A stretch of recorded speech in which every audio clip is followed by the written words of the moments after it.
Hi all, ఎలా ఉన్నారు? అందరు బాగున్నారా? ఈరోజు డిఫరెంట్గా చికెన్ పలావ్ ట్రై చేశాను. చాలా టేస్టీగా ఉంది.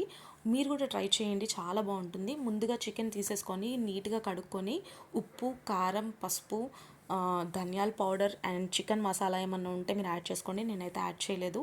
పెరుగు, ఇంకా అల్లం వెల్లుల్లి పేస్ట్, పుదీనా, కొత్తిమీర అంతా సేమ్ ప్రాసెస్ మనం బిర్యానీకి ఎలా మిక్స్ చేసుకుంటామో అలా మిక్స్ చేసేసుకొని పక్కన పెట్టేసుకోవాలి.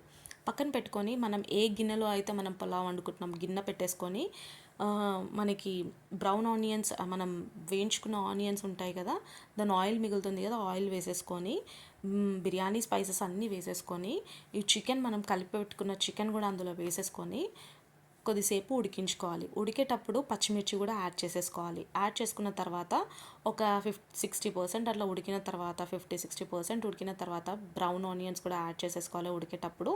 అలా ఉడికిన తర్వాత కొబ్బరి పాలు తీసి పెట్టుకున్నానండి. మనం కొబ్బరి అన్నం వండుకుంటే కొబ్బరి పాలు ఎలా తీసి యాడ్ చేస్తామో సేమ్ థింగ్ ఇందులో కూడా మేము కొబ్బరి పాలు యాడ్ చేసి కొంచెం మరిగిన తర్వాత, వేడైన తర్వాత బియ్యం యాడ్ చేసేసాను. బియ్యం యాడ్ చేసుకున్న తర్వాత దానికి సేమ్ మనం 1:2 రేషియో వేసుకుంటాం కదా, ఆ విధంగానే వేసేసుకొని మంచిగా కంప్లీట్గా కుక్ అయ్యేంత వరకు పెట్టేసుకోవాలి.